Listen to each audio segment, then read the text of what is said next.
Ассалаумағалейкум, құрметті біздің көрермендер. Бүгін бізде тарихи сәт. Қазақстанға әйгілі атақты Батыржан Кап турнирі жайында талқылаймыз. 30 жылдық биыл юбилейный арнайы қонақ ағамыз келіп отыр. Осы Батыржан ағамыздың інісі Батырбек ағамыз турнирді ұйымдастырушы. Сіздер де көп күттіңіздер деп ойлаймын. Ағамыздың подкастқа келіскеніне өте қатты қуанып, Қызылордаға бүгін алып ұшып келіп тұрық. Аға, қош келдіңіз. Сізді көргенімізге қуаныштымын. Давайте, ауыз бір силай, Денсаулығыңыз қалай? Денсаулық, Құдайға шүкір. Рахмет, жігіттер. Ана бүгінгі кешке подкастқа шақырып жатсыздар. Енді ер есімі ел есінде дейді. Батыржанның 20 жастағы істеп кеткен ерлігі бүгін сіздермен бірге осы бүкіл Қызылорда халқы болып, осындай үлкен турнирді ұйымдастырып жатырмыз. Сондықтан да әрқашанда Батыржан есімі қызылордалықтармен бәріміздің жүрегімізде деп мен ойлаймын.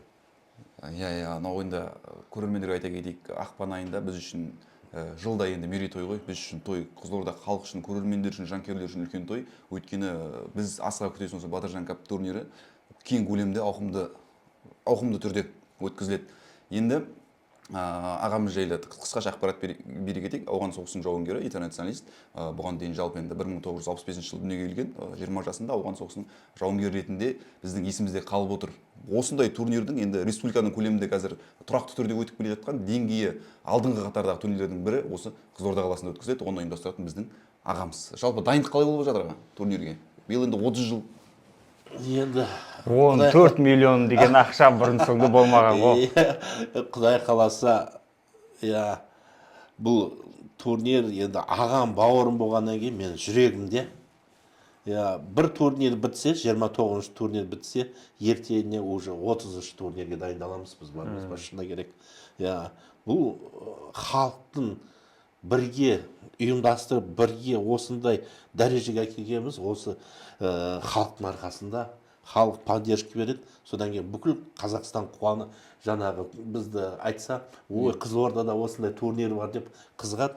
Сондықтан да турнирге жоғарғы дәрежеде дайындалу керек. Соған дайындықты бастап, уже баламыз, Бағжан екеуміз уже бастап кеттік. Достарымыз бар, жораларымыз бар, халық бар. Құдай қаласа, 14-15 ақпан күні жақсы турнир болады. Қандай қызықтар болатыны қазір подкасттың соңына таман айтамыз. Оған дейін біз тарихқа үңілейік, аға. Бұл енді 30 жылдық тарих бізбен құрдас ғой, почти турнир. Ең бірінші бұл басталуы қалай болды? Алғашқы уақыттарда қанша командамен бастадыңыздар? Ол кездерде демеушілік қалай болды бізде? Енді бұл енді 97 деп тұрмыз ғой, бұлайша. Бұл 96 жылы университетте Қорқыт-Атада біз өзім 10 класста миллионерға түскен футболдан. Содан кейін денсаулығыма байланысты футбол тастап, Қорқыттың физкультурный отделениесін бітірдім да, тренер по футболу и преподаватель деген мамандықты алып шығып, Қорқытта бірден мұғалім болып қалдым. Сол жерде 10 жыл жұмыс істедім. 1 жыл Бейсенов Қылыш Алдабергеновичтің помощнигі болдым. Сол жылдары, 96 жылдары университетте 4 дос футбол ойнаймыз. Содан кейін, қызық болсын үшін, қалай ойнаймыз тудан? Соны бір торт бар, 2 лимонад бар сол кездегі. Әлі есімде. Бұны қалай айтамыз бұл турнирде? Ойланып тұрды. Давай Батыржан деп бастап кетейік. Бірден ағамыз есіңізге 4 команда жаңа тортқа ойнадық. Содан кейін идея келді. 97 жылы. Давай 7000 теңге қолыма зарплатымды алдым. Ол кезде бойдақпыз. Аяғыма қарайым, туфлидай керек, былай қарайым, шалбардың тізесі шыққан шалбардай керек. Енді дұрыс қой, университетте жүргеннен кейін таза әдемі болып жүру керек. Қанша қыздар бар, жаңа бойдақ. Сонымен не керек? Марат Казымханович деген бізде заведующий отделение болған. Соған бардым. Марат Казымханович жатқан жер жайлы болсын. Ол кісі биыл марқұм болып кетті өткен жыл. Сол Марат Казымханович, мен осы 7000 теңгемен турнирді бастасам, маған залды бесплатно бересіз ба дедім. Ой, конечно, давай. сонымен жаңағы буревестник деген бізде не бар, ұйым. Соның жаңа положениесін бәрін шығарып, неше команда қатысады, содан соны раздел етіп, 7 теңгемен призовой фондпен турнирді бастап кеткенбіз.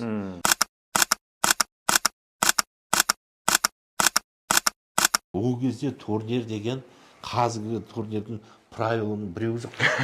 Уличный болды ма? Я, енді сіздерге айтайын, университетте скамейкаларды жатқызамыз, 2 команда ойнайды, стенкіден ұрады, содан кейін нападающиларға ол кезде күшті тығын. Жаңағы жүгіріп келеді, стенкіге бір теуіп, пас алады, бір теуіп гол болып, қуанып бір-бірімізді құшақтайтын.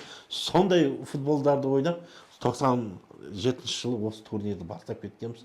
Енді сол кездің өзінде 18 командадан төмен команда болған жоқ, қазіргі турнирде. Сол кезде бәрі енді жетімін дегенде сол кездегі ақша ғой, мысалға ше. Базарға барамыз, ол кезде тефаль аламыз, ыдыстар аламыз, жаңа приздар істейміз, әр команда 18 команда істесе, 18 командаға приз береміз. Сонда енді бұл коммерческий турнир емес, бұл еске алу турнирі болды. Ағамыздың атын шығарып, өзінің несін, мектеп бар, 217-ші мектеп, көше бар. Сонымен жаңағы атын шығаруымыз керек. Сөйтіп басталған турнир. Сонда сол жылдары мен есімде 18-ші партияз деген, теренізек деген, аман содан балдар пакетін орап, құшақтап, жаңағы ұзынысын ұстап келеді. Оны анау жаңа бізде футболда көбінесе орысша, о замандарда бар емес па? Қазақи жаңағы не жоқ. Орысша, не надо? Зачем это? Там хватит дейді да жаңағы. Үлкендер, ұйымдастырушылар жаңағы, кәрістер бар, орыстар бар. Анау қазақ балдарды аяйм жаңағы ше. Мөлт-мөлт келіп тұрған қолдарында пакет кетеймен, қолында ұзыныс бұлай бар емес па? Бізде кірейік шақа деп. Содан кейін аналарға айқайлайтын болдым соңында. Кім кіреді? Пакетпен келсін, сеткімен келсін, сол балдар ойнайды. Ойнағысы келіп тұр. Ойнағысы келіп тұр, ойнайды дедім. Сол сияқты сөйтіп басталды бұл турнир енді шыны керек. Сөйтіп бірінен содан кейін осы облысты басқарған ағаларымыз келетін болды.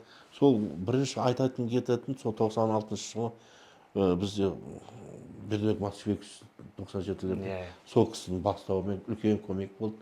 Сол кезде Ерімбетов деген Нұрлан облыс әкімінің орынбасары болды. Соның кабинетінде кәдімгідей жинап, қалай басталады, қалай открытие болады, бәрін ұйымдастырушы оргкомитет областың акиматта болатын тұғын. Колледжде басталғаннан уже үлкен неге өсіп жатыр ғой. Я, уже білді, масштабты бар. Уже сол кездерде сол енді бір айта кетеріміз, сол 97-тен өтіп 27-ші турнирде Бердібек Матышбеков осы турнирге келді. Сонда мен шақырып алып, ойбай құшақтасып, мынау біз бастаған турнир емес па деді. Шыны керек тұр да. Біз бастаған турнир емес па кезінде. Ана баннерді күшті қылып істепсіңдер. Жақсы турнир болсын, Батой. Жақсы әңгімелерін айтып, сол кезде Нұрбек Матышбековтер біздің облыс әкімі. Сол кезде айтып кеткен. Облыста 3 турнирді көтеруіміз керек деп ше. Ол бірінші Тайымбетов. Тайымбетов көкеміздің, содан кейін Батыржан и Матышбеков турнирін көтеруіміз керек облыста деп. Құдайға шүкір, өткен жылы дүркіретіп Тайымбетов көкеміздің жақсы турнирін өткіздік. Биыл енді Құдай қаласа Батыржандықын, содан кейін Матышбек көкемнің Құдай қаласа турнирін өткіземіз, Алла қаласа халық болып. Ол кісілер де випке келіп отырады ғой, мысалы анау турнирге емес болып тұр ғой, облыс әкімі келіп випте ойын көріп кеткеннен кейін. Құдайға шүкір, қазір бөлінбейтін болды ғой футбол. Біз енді Қызылордада тұрып бөлінетін болсақ, онда біз бұтырап кетеміз ғой. Біздің Қызылордада қазір бәрі мақтап отыр ғой, таза қала, таза не, бірін деген сол кездерде Қызылордаға барайық десек, не бар, ақшанды Шымкентте, Алматыда қалдырып кете сал дейтін тұғын. Қазір Қызылордаға ойбай деп қуана келеді. Сондықтан да біздің өсіп атқан облысымыздың өсіп атқаны турнирдің арқасында, мысалы осы турнирдің арқасында да, Батыржан арқасында да қаншама Атырау келеді, Ақтөбе келеді, Сарыағаш келеді, Тараз келеді, Шымкент келеткен болельщиктер автобуспен ше.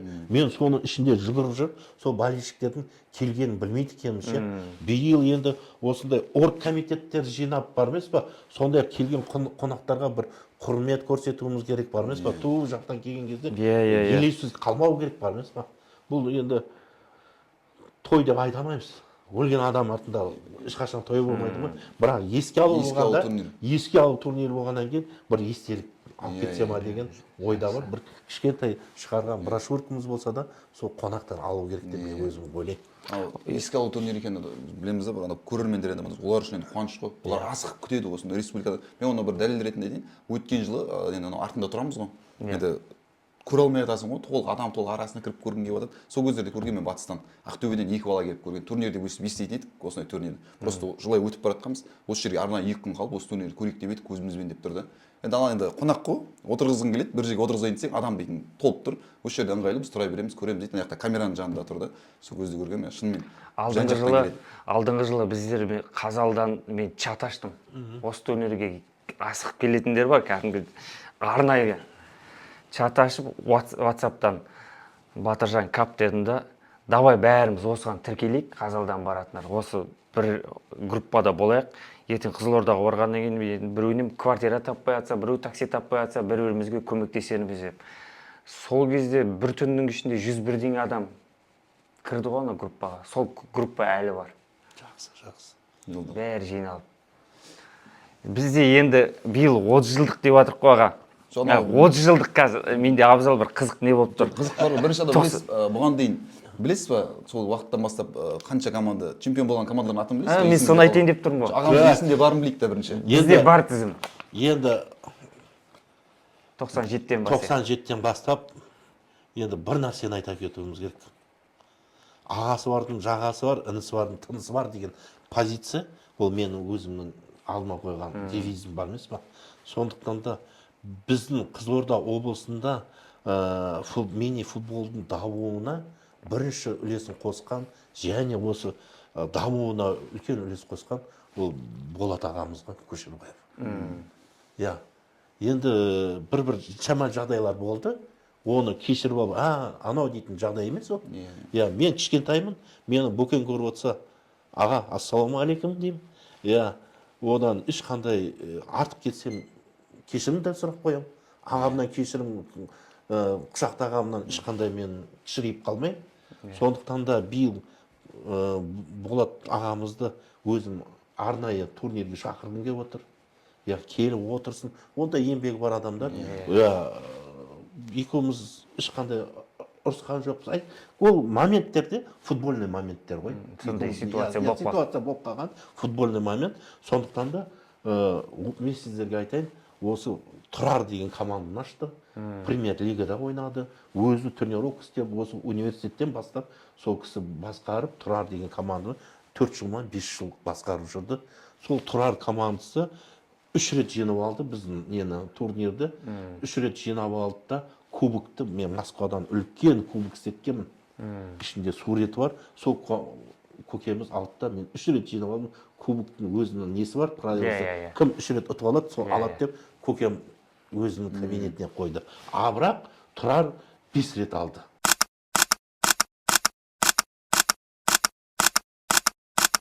Ең көп алғам мен есімде болу керек, ол Азамат болу керек, ол 5 рет алды. Мен тізімді оқып берейін. Мен есімде енді бұлай алған бар емес па? Азамат алды. Соның ішінде енді қуанатын жағдай, мен 3-ші турнирде өзімнің қайсатын мелиоратор ғой бұл кезде. Кицак, Володя, қырғын игроктар бар жаңағы. Беззубка деген, Ахмал Халматов, Каландар Ахметов, кеше марқұм болып кеткен Марат Есмұратов, Аляк Парыш, Тұрмағанбетов, Султан, Қайыржан Абділдаевтер, сол сияқты соларды бөліп алдық та турнир бүкіл командаға 2-2 қайсардан беріп, мен өз друктарымды жинап алып, 3-ші турнирде Батыр деген команда қойып, сонымен 3-ші турнирдің менің өзім чемпионым. Мен не қойсаңдар ғой? Сізді де естідік, кезінде жақсы ойнаған деген. Аллаға шүкір. Жақсы футбол ойнады деп. Мен енді тізімді айтайын, көрермендерге қызық болсын, жақтан көріп отқандарға. 1997 жылы басталған екен.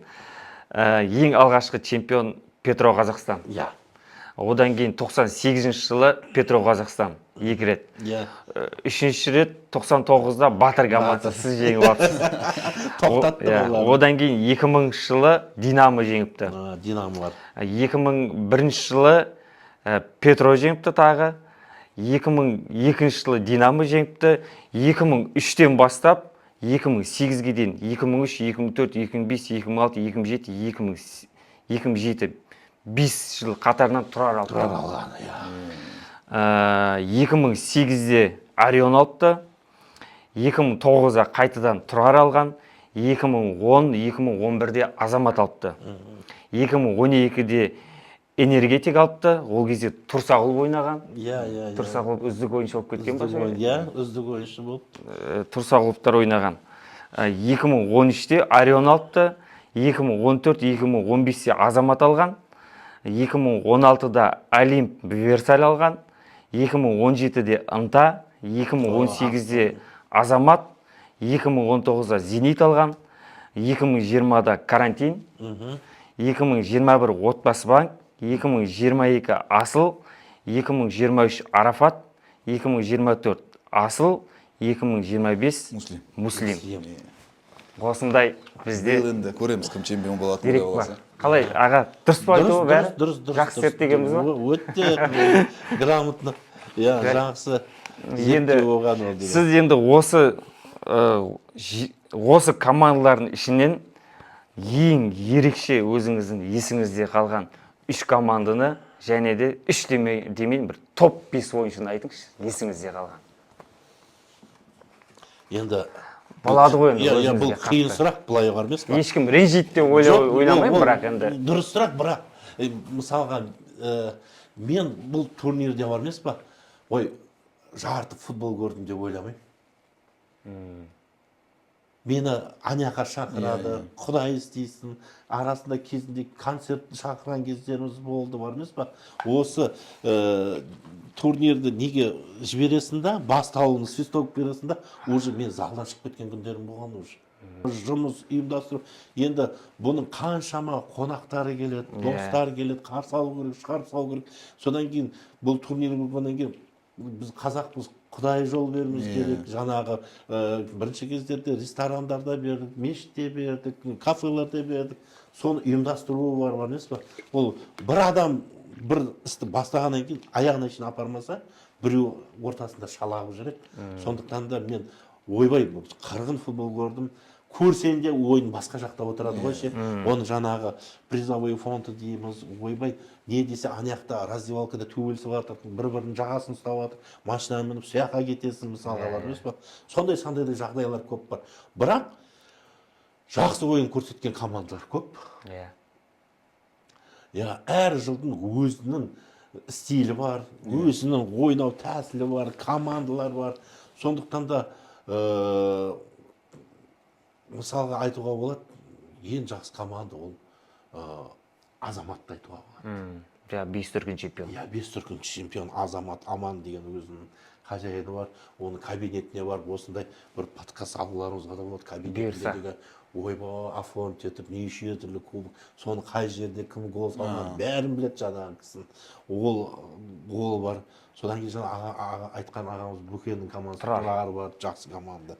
Содан кейін мен Қызылордаға командаларын айтып жатырмын, былай бар емес па? Тұрар бар.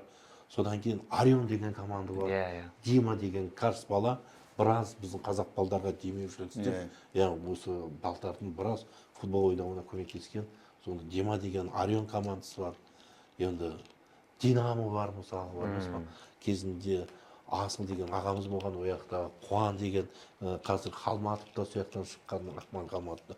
Сондай Динамо командалар болған. Кезінде олар залға келген кезде уже адамдар қорқатын тұғын, шыны керек бар. Сондай қазіргі жастардан қорқатын Тұрсағұлов деген жағдай болатын болса, сол кездің өзінің қорқатын игроктары болған мысалға. Бұл ойынды айттым жаңа, Есмұратовта, Түрліхан Тұрамағанбердиев, Китсак бәрі ойнады. Турнирде бар емес па? Бәрі өзінің іздерін. Сол кездің жұлдыздары ойын. Сол кездің жұлдыздары. А қазіргі жұлдыздар уже бразилец, тәжік, айта берсең көп. Қазір бүкіл елден келіп жатыр ғой, Құдайға шүкір, ақшаларын салып бар емес па? Мен енді бүкіл көрермендерге осы командаларды әкеп жатқан адамдарға мың алғысымды айтамын. Иә. Команда шығару бұл жерде команда енді шығару деген оңай емес. соның ішінен енді игроктарды айту да қиын ғой мысалға. Әр игрок өзінше мықты ғой. Жастардан айтыңызшы онда. Бертін келе әр жағынан кетпек 2000 осы 20-дан бермен қарай сіз өзіңізге бір ұнаған Мысалға ұнаған чемпион болған кезде анау Кентаудың игрогі кім еді? Себастьян ба? Себастьян. Сева. Ол игрок мысалға командный ойын ғой мысалға бар. Қазір Өзбекстанда SQB командасында ойнайды. Бірақ сол мен бір-екі ойынын көрдім, былай бар емес па? Индивидуальный проходтары мықты. Мысалға мини-футболда ұтылып атқан кезде бір гол, екі гол атқанда 5-6 минут қалған кезде полевой вратарь шығарады да. Олар анаяқтан салып жіберіп қояды, үшінші голды ше. Сондай ответственный моментте бір игрок өзіне алу керек ойында бар емес па?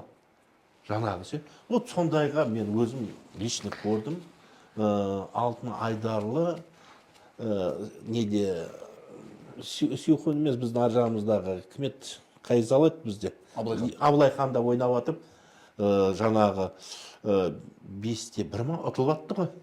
Сол 6-5-қа ұтып кететін жерде сол Себастьян 2 рет алда осы өзіне мяч тауып қолдай қатырмайды ғой. Вот сондай игроктар мысалға жақсы. Содан кейін жаңағы біздің шоуды істеген жаңа Асылбек Сарағаштан келген. Сол сияқты әрқайсының өзінің артистический жаңағы физический Севаға байланысты айтып жіберейін. Мен білем оны.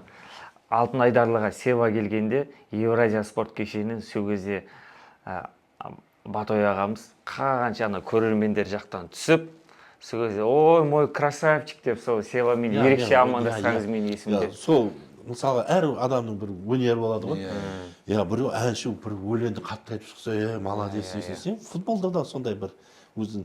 Ол футболда бүкіл нені ойнап шығу мүмкін емес, бір-екі позиция, бір-екі моментпен жаңағы оттай түскен сияқты сондай моменттер қалады.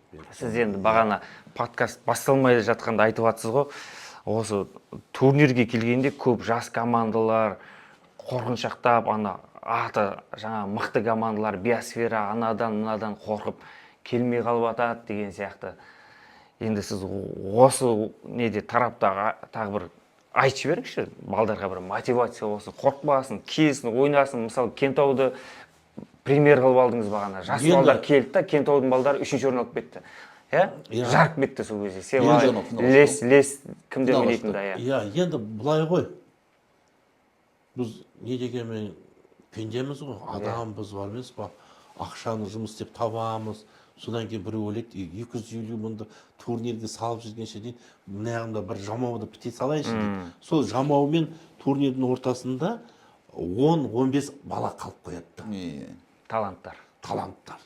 Бір адам команданы ұстап келеді да, орыстың, өзбектің мысалға да командалар келеді ғой. Солардың көлеңкісінен қорғып 250 мыңды не қылмай бүйтіп қалып қоятын. Бірақ оны салмасан бүкіл Қазақстан бесплатно істейін десем, мысалы, бәрі келеді, 100 команда болады. Ол кезде көшенің футбол болып кетеді. Көшенің футбол болып кетеді. Сондықтан да мен ойлайтын команданы әсіресе ұстап отқан жігіттерге айтам, біреудің көлеңкісінен қорықпайық. Мысалға, Батыржан 20 жасында дұшманнан қорыққан жоқ қой. Автоматын алды да, солармен 3,5 сағат соғысты ғой. Мысалға, қорқатын болса, бір тесікке барып жата салып, бүгін сіздермен біз мына жерде отырмайтын ек қой, мысалға да. Сондықтан да адамға, қазақтыққа бізге жүрек берген ғой, күшті жүрек берген. Біз ешкімнен қорықпауымыз керек. Біз Қазақстан деген елде тұрамыз. Ата-бабаларымыз осынша жерді алып берген кезде атпен жүріп, біз мына жерден біреудің көлеңкісінен қорқып жүрсек, қалтамызға тапқан дүнияны 250 мың тығып қойып, жаңағыдай талант қасында жүрген күнде ойнатып жүрген. Олар ертең айтады ғой, ана турнирде ойнап неміз бар еді, лучше бір дайындалып шалғынбайып та ойнауы керек еді, орыстармен итерісуіміз керек еді, өзбектермен палау жеп, бірге отыруымыз керек еді, ойнауымыз керек еді дейді ше. Сондықтан да мен айтам, қорықпау керек. Жаңа сендерде өздеріңді айтып 20-32 команда болды. Соның ішінен ешкім сендер де мен де ешкім білген жоқ қой, Кентау финалға шығатын. Дұрыс емес па? Бәріңіз көзіңіз бақырайып, қандай командаларды жолдан алып шықты. Сонда бүкіл зал болит етті ғой. Бүкіл зал. Олар өміріндегі бір ең әдемі сәт сол финал болған шығар. Аламаса да бар емес па? Айтып жүретіндей өмірінде. Сол кезде айтады, анау бізді апарған осы Шалғынбаевқа ақшасын шығарған. Сол жылы біз бүйткенбіз деп немересіне айтып отыратын жағдай болады ғой. Сондықтан да ол қорықпау керек. Сол кезде кімнің ойыны қатты жүрді ғой, лучший защитник. Өткен жылғы турнирде айтайық мысалға, Биосфера келді, Арабатымыз бар, Құдайға шүкір, Алтын Айдарлымыз бар, Динамомыз бар. Енді мен деген сырттан келген қанша команда бар, Альтимус финалда. Кім ойлады? Мысалға подгруппадан шығамайды деп ойлады оны. Дұрыс емес па? Бәрі айтты, ойбай, Биосферамен кім финалда ойнайды деп мысалға бар емес па? Биосфераны қожан берді біздің қазақтар, қара домалақ балдарымыз, Құдайға шүкір. Bageniga рахмет, Жаңақорғаннан деп команда алып шығады мысалға. Ол да команда ұстау оңай емес, қазіргі заманда бар емес па? Ол өзім інілермен көп молодец. Сондай командаға осындай футбол. Баяғыда арақ ішіп жататын еді адамдар бар емес па? Қазір ақшаларын тауып футболға, спортқа салып жатыр ғой жекеше. Соған қуануымыз керек қой. Соған қуануымыз керек. Жастарды әр бір бала жұмыс істеп пайда тауып, артына 15 баланы тренировкасын, солардың киімін, солардың Түркістанға апарып әкелсе де, мысалға балдар күшті. Біз қазіргі бюджет, неге акимат, жаңағы үкімет деп сені отыра бермеуіміз керек. Дұрыс емес па? Біз уже әркім бизнес, орта бизнес дамыса, мысалға орта бизнес жеке кәсіпкерлер дамыса, осындай спорттар көбейе береді. Біреу шахмат, біреу тенниске, біреу қандай құштарлығы бар, сондай қасына балдар жинап береді. Біз футбол тема болғаннан кейін, біз футболымызды айтып отырмыз бар емес па? Сондықтан да біреудің көлеңкесінен қорқудың қажеті жоқ деп айтамын. Міне сөзіңіздің жаны бар.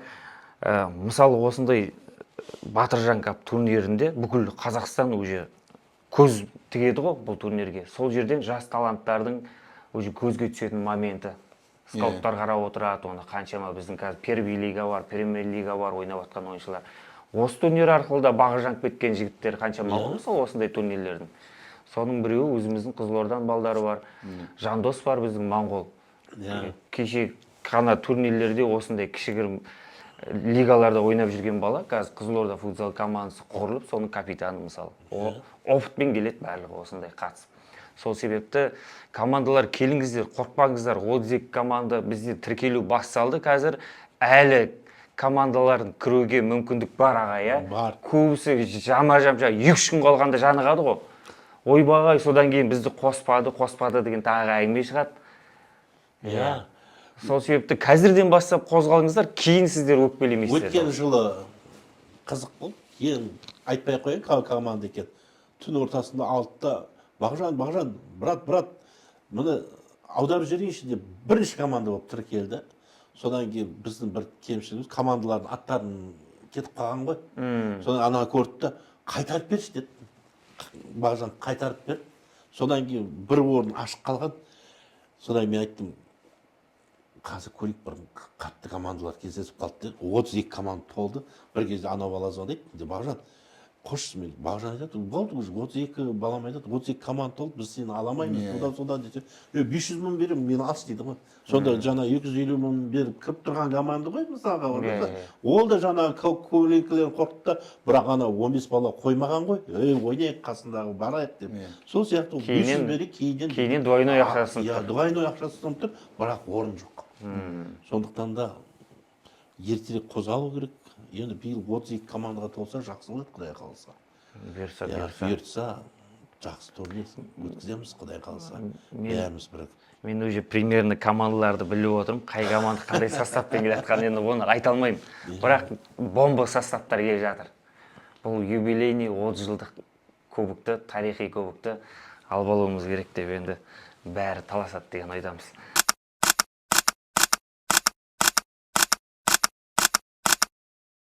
жақында ғана Түркістан қаласына барып қайттыңыз иә, көріп жатырмыз шынымен. Ол жақтағы біздің керемет әріптестеріміз де, өзіңіздің бауырларыңыз рахметін айтып жатыр осындай турнирлерімізде. Өткен жылы сол жерде болғам.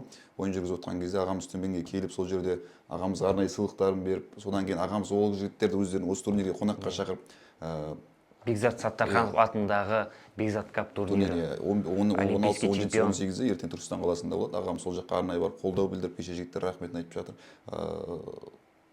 Қолдау ғой енді, аға ретінде, бауыр ретінде бір-біріне қолдау. Ол жақтағы жағдай қалай болып жатыр екен аға? Кеше әлеуметтік желіде көрдік, аға жақсы қолдауыңызды.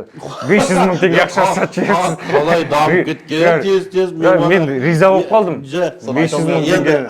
Ол былай болды. Сіз енді қазір ақшаны айтпауыңыз мүмкін. Мен өзім айтып қойыватқанмын ғой. Бергенді жұрт білу керек, қолдауды білу керек. Сыйлағанның құлы бол дейді ғой. Иә. Өткен жылы осы Алтынайдағы деген команда бар. Ерғали аға. Иә, Ерғали. Сіздің досыңыз. Иә, мен досым, інім. Сол команда қойып жаққа бардық. Бардық та жаймен стадионды айналып, битіп келіп, отыра қалдым. Мен осы бір қатарға отыра қалдық та, футбол көріп отырмыз. Мына жерде 5-6 бала қарай береді. Қарай береді, арттарын мойнына бұрала береді. Ойладым, мыналар тиісейін деп отыр ма? Бізді бөтен екенімізді біліп отыр ма дедім де жаңағы. Сол бүйтіп тұрдым, інім жайма дедім. Аға, сіз Батыржан Капсыз ба дейді маған? Иә, Батыржан Каппын дедім. Ойбай, аға, сізбен суретке түсуге болады ма деп, жаңа алтау келіп, былай да түсіп отыр. Ойбай деп қоям, жаңа мен танып отыр ғой мына жерде деп. Сөйтсем, сол жақын ауылдың балдар екен. Терімізбен шай екіпті, май тапананға кесіп, аға мұны шай ішіңіз дейді. Ана жерде как будто өзім үйімде отырғандай бір жақсы ощущение алдым. Мынау істеген еңбек осы екен. Бекар кетпеген екен. Мен Түркістанда танып жатыр деп жаңа сөйтіп отырғанша болған жоқ. Диктор біздің турнирде Батыржан Каптың ұйымдастырушы Шалғынбай Батырбек ағамыз отыр деп бүкіл зал қойып, сол кезде көзбен жасақ. Мынау 30 жыл бекар істелмеген, мынандай масштабта біліп жатса, онда біз дұрыс направлениеде, дұрыс жолда, дұрыс направлениеде келе жатыр екенбіз. Соны жаңағы жігіттер шақырып, шапанын жапты. Содан кейін біз баламыз екеуміз құралақан бармай, жаңағы 29-шы кім осы Саттархановта бірінші орын алып, соған бесплатно сертификатымызды беріп, сөйтіп танысып кеткенбіз. Содан кейін олар біздің турнирге кетіп, біздің құшыметіміз көріп, кеше келіп осы аға сізге WhatsApp-пен жібере алмадық. Арнайлап келіп шақырып жатырмыз деп келдім. Енді қазақ айтады ғой, ағасы бар, жағасы бар, тынысы бар деп. Мен үндей алмай қалдым жаңағы жерде бар емес па? Анау 30 жылда жаңағы есікті ұрып бір тифаль алған есіме түсті. Спонсор жағалап жүрген кезіңіз. Спонсор жағалап жүрген есіме түсті да, бұларда үшінші ғой мысалға. Бұларға жаңағы ешкім көмектесіп жатқан жоқ. Ауылдастары істеп жатқан. Көрші сол балдар шүкіріп жүргенше, ойбай дедім да, Құдай жеткізер дедім. Алла тағала жеткізер. Мен айттым, бізден кім бірінші орын алады, Бекзат Капта, біз традициямыз бар, бір сертификатымыз бар. Содан кейін енді бірінші, екінші орынды алам деп айтамайым.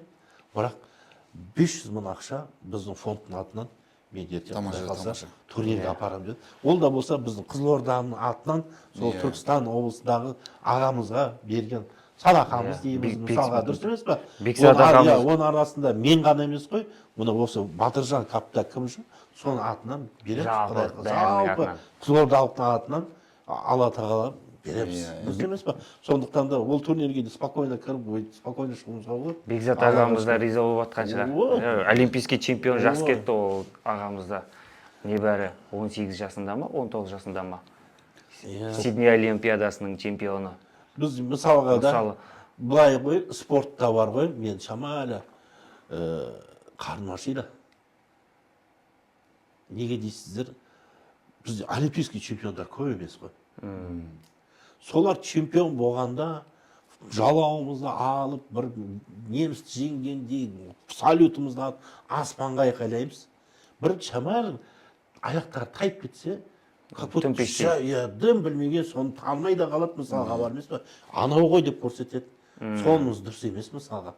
Ильяда шамалы ше, Илья деген қандай біздің жерлесіміз, 4 дүркін мері бар ғой, рекордсмен. Анау бір кішкентай допинг, ол допинг бар ма жоқ па бәріміз ешкім білмейді ғой. Мысалға да сол енді илья деп алып жүруіміз керек, аспанға көтеріп жүруіміз. Біз өз-өзімізді батыр демесек, бізді ешкім батыр демейді ғой, дұрыс емес пе? Сондықтан да істеп жатқан тіршілік күшті. Мен болса, жаңа сол мен Бақтияр Артаевқа айтатыным, олимпийский чемпион болса, біздің үкімет бір айға хоть 2 рет, 3 рет самолетін тегін қылу керек. Мынау жататын гостиницаға бесплатно қылуымыз керек бар емес па? Мен кезінде гостиница болды, көмектестім. Келген адамға көмектестім, мен айта аламын. Естідік. Сондықтан да мен бір күні таэквондодан январь айында жарыс болды. Таэквондодан ше, енді айтып өтейін, гостиницам бар. Содан кейін бір бала келді да, аға 60 бала бар еді. Осында бақсама, ақшадан қиын, қаншадан. Енді бізде гостиница 16 мың, 17 мың ғой бағасы.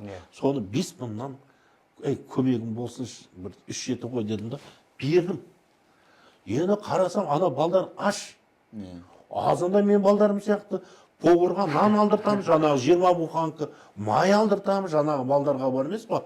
Дополнительный шай беріп тұрем, пирожки пісірем, какой-то өзің қарап кетпі жаңағы балдарға бар. Сонымен енді бұлай айтпай қойын, бір жетін расчет істейік десек, аға маған мынандайдан жауап берші дейді жаңағы.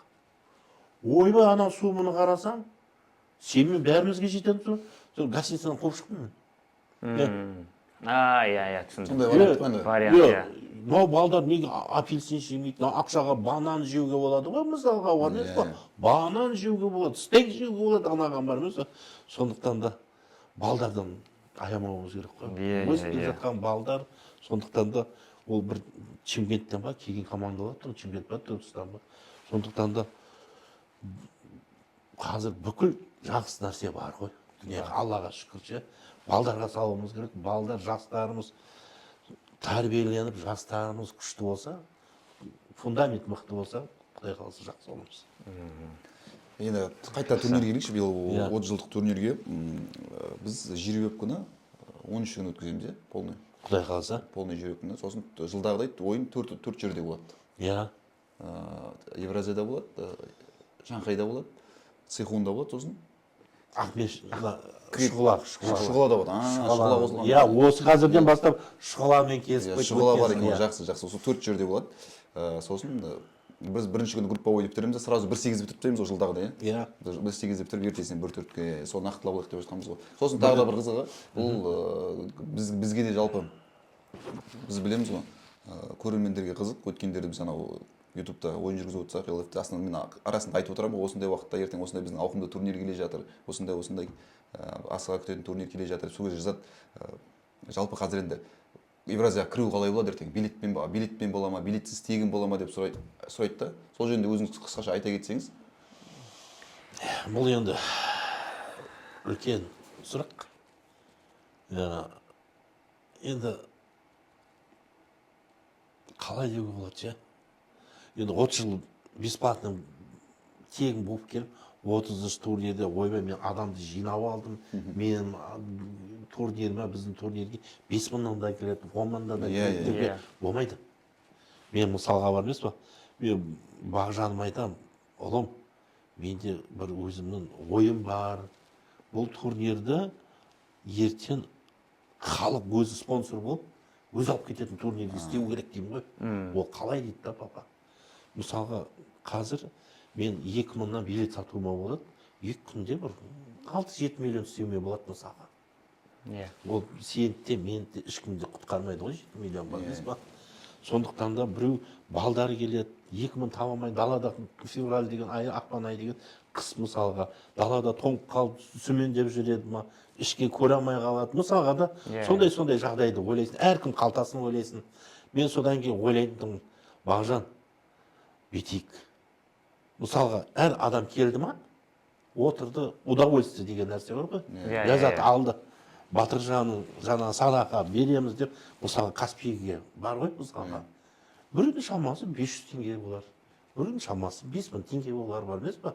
Соны жиналса, біз уже ендігі жылға уже призовый фондымыз ешкімнен сұрамай-ақ, сол халықтың арқасында болып кететін жағдайға апаруымыз керек деймін да. Мен арманым сол.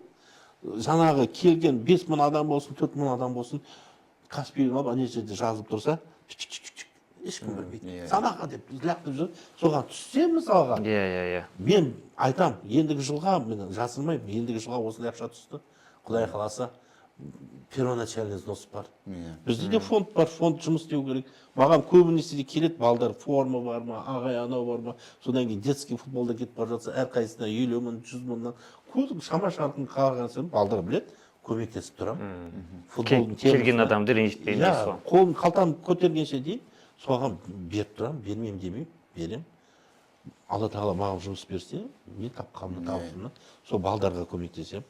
Сондықтан да платный болмайды. Жақсы, өте керемет. Иә, но платный болмағанмен де бір Каспий тұрады. Әркім өзін, ешкімді нуждать етпейді. Турнир өзіміздікі, халықтікі, халық өзі біледі. Мен уверенмін, 30-да болмасын, 40-та болмасын, 50-де болмасын, 60-та, Құдай қаласа сол турнирге жетсек, мен 85-те болады екен, Құдай қаласа. Соған жеткізсін, бірақ халық алып шығатын турнир болады. Құдай қаласа. Батыржан халық үшін кетті ғой мысалға. Енді халық Батыржанды көтеретін, Құдай қаласа, сәтке жетсек па деп армандаймын өзім. Ертең мысалға бұның бәрі кәсіп болғатқан, жұмыс жүріп жатқаннан кейін әйтеуір хоп деп қасындағы інілерім бар, достарым бар, батеке, міне көмектесіп жатырмыз деп, біреу жаңағы аға сіз үшін сиырымды бағып жатырмын, бас бағымды асыңызға, біреу міне 500 бол, біреу миллион мысалға да, сондай достар бар. Сондай інілер болғаныма қуанам, артында бар емес пе? Өздерін енді мына ойбай аға деп келіп жатсыздар. Қуанып оған да қуанып жатырмын, Құдайға шүкір. Енді сондай, енді Құдай қаласа. Бағана енді біз подкастты бастамас бұрын Батыржан ағамыз туралы енді біз қатты видео қосылғаннан кейін ағамыздан сұралмай отырық, өйткені именно мен сол Батыржан ағамның аты естілсе, мен көңілім босап кетеді деп ағамыз жаңа шамалы көңілі босап қалған. Сол себепті айтып жатырық. Турнирді бәрін енді ағамызға достойны былай еркекше айтқанды іні болып жүр деп ойлаймыз. Ағасының атын шығарып. Сондықтан барлықтарыңызды бұйырса 14-15-і Батыржан кап турнирінде күтеміз. Біз барлығымыз осында абзалы бар, мен бар қызметтеміз, аға жан-жағыңызда жүреміз. Жан-жаққа ақпарат жағынан көмектесеміз. Сіздерді келгеннен кейін құр бос отырмай, барлықтарыңызда қолдарыңызда телефон бар. Жан-жақтан видеоға түсіріп, әдемі моменттерді, әдемі голдарды, ұнаған футболисттерді әлеуметтік желіге әрқайсыңыз салып, бізді Батыржан кап парақшасын белгілеп отырсаңыздар, біз қуанышты боламыз. Ол турнирде бұйыртса ойындар да болады, сыйлықтар да болады. Барлығы құпия болып қалсын, бірақ өз деңгейіне болады деп отырмыз, бұйыртса. Құдай қаласа, енді жаңа дұрыс айтып жатсың ғой. Ұйымдастыру. Мысалға, бұл первоначальный коммерческий турнир емес, еске алу турнир деп басталған ғой. Қазір уже бит бұла болса көсе-көсе келіп 14 миллионға жеттік қой. Может 15 миллион болар, Құдай қаласа. Спонсорға байланысты бәрі. Сондықтан да жаңа халық шешеді деп отырғанымыз сол. Ертең 14 миллионға апарып қойып, ендігі жылы 7 миллион болып қалса мысалға, 5 миллион болып қалса, ойбай не болды дейші, ол бір Алланың қолында. Сондықтан да мен тағы да айтамын, келетін халқым, ел жұртым, бауырларым бәрі халықтың қолында. Мен биылдыққа, ладно, биылдыққа өткіземіз. Мен ендігі жылға қорқам. Қорқам дегеннің артында бір мәселелер бар ғой. Енді дұрыс өмір ғой бұл бар. Сондықтан да Аллаға шүкір, уже Бағжаным бүкіл системаны білет, істейді, қояды, бірақ ертең қорқам. Сондықтан да бір айтып кететін, бұл халықтың турнирі. Халық деп келіп жатырмыз, халық көтеру керек. Алла қаласа, бұл Қызылорда халқы енді мини-футбол десе, ішкен асын жерге қояды ғой. Бізде ЛЛФ-ке қанша адам барады, чемпионатта мұндай адам жоқ қой мысалға. Ақтаудан келіп бізге ойбай деп жаңағы турнирлерін өткізіп жатыр. Сосын біздің турнирге сырттан келіп игроктардың өзі кәдімгідей қуанып келеді. Өйткені біздің Қызылорданың көрермендер жақсы ғой. Иә, Сырттан келген ойыншыға жақсы поддержать етеді Иә, бүкіл зал. содан кейін мысалға өткен жылы Муслимде ойнаған орыстар. Иә. Ойбай, мынандай ондай нені аурада ойнамаған ғой, мынандай полный стадион, поддержка. Олар айтады дейді, ендігі жылда турнир болатын болса, біз өзіміз келеміз деп ше, мысалға ше. Ол да бізге бір өзімізге не ғой жақсы. Енді сөйтіп Құдай қаласа осы турнирді бірігіп аман есен жақсылап өткізейік. Жаңа өзім дұрыс айттым, бәріміздің қолымызда телефон бар. Иә. Иә, бәріміздің танысымыз бар. Мысалға әртіс болсын, үлкен ағаларымыз болсын, иә, 14-15-і тоқтай қалып, аға осындай турнир болады деді, бір ауыз тілегіңізді шақырып жіберіңізші деп, сондай поддержкалар берсеңіздер десе, моральный поддержка, сондай поддержка. Енді біз рекламамен заниматься етуіміз керек. Осы турнир болады деп, бәріміз статусымызға қойсақ, Батыржан кім екенін білсе, мысалға, осы турнирді білсе, бұл да, мысалға, қазір туризм дейміз ғой, туризм дамытуымыз керек дейді. Спорт туризм ғой, мысалға, жаңа айтқан 5 облыстан газельмен адамдар келеді, Қызылордамызды көреді, мысалға барыңыз, танитын, бірге сөйлесеміз, бір қызық болды айтып кетейін. Сол неде отырмын, Сейхунда бар емес па? Кішкентай бала нәжемде отыр. Ол да қарай береді, бүйтіп. Мен қалтамда ақша бар тұғын. Қарай береді, мен ұрлықшы ма, карманник ма деп футбол көре алмай отырмын, ана адамы дәл қасында отырмын. Бірақ кішкентай бала, бір әрі кетті 14-15 жаста, одан да төмен ол мен осылай столда отырмын, ол жерде полда көріп отыр. Сол ойладым, ақшамды жаққа салып қоя салсам ба деп, қойшы осыдан бүйтіп қара. Сонда айтып, не қарай бересің десем, ал ол да айтады, Батыржан қапсыз ба дейді. Батыржан қапсыз не болды десе, мен Ақтөбеден келіп отырмын дейді ғой, ауылдан.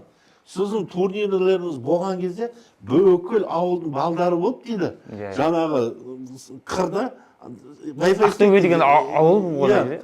Иә, сол ұстайды, сол жерге барып көреміз, сізді бір-екі рет телевизордан, ютубтан көріп қалған, сіз бе деп отырғанмын ғой дейді да жаңа. Сол кезде бәрін ұмытасың ғой.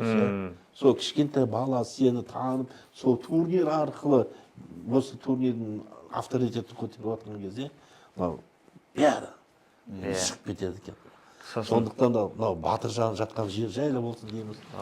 Алла тағаладан Батыржанға жұмақтан орын берсін деп сұраймыз. Алла тағала істеп жатқан кәсібімізге, істеп жатқан футбол, Батыржан капқа Алла тағала көбейе берсін.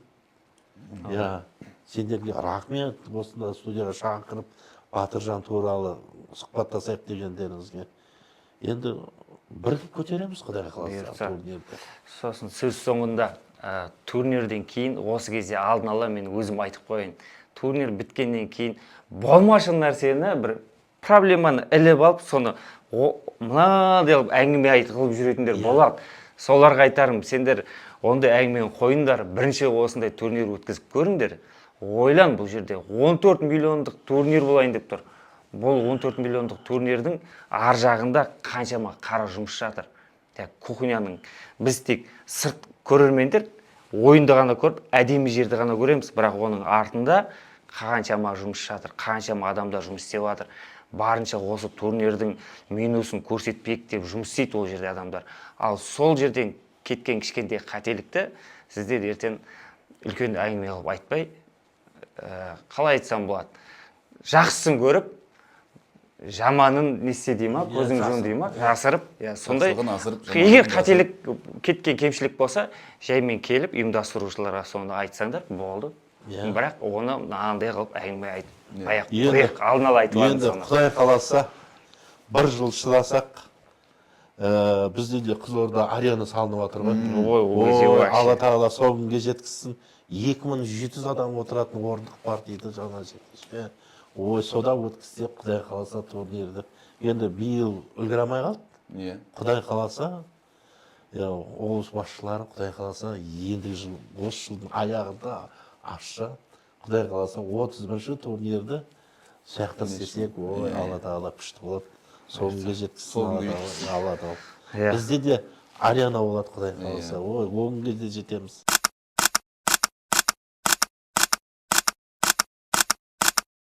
енді айтып жатырмыз ғой бағанадан бері. Дастан да айтып келіп жатыр, ағамыз айтып келіп жатыр, иә.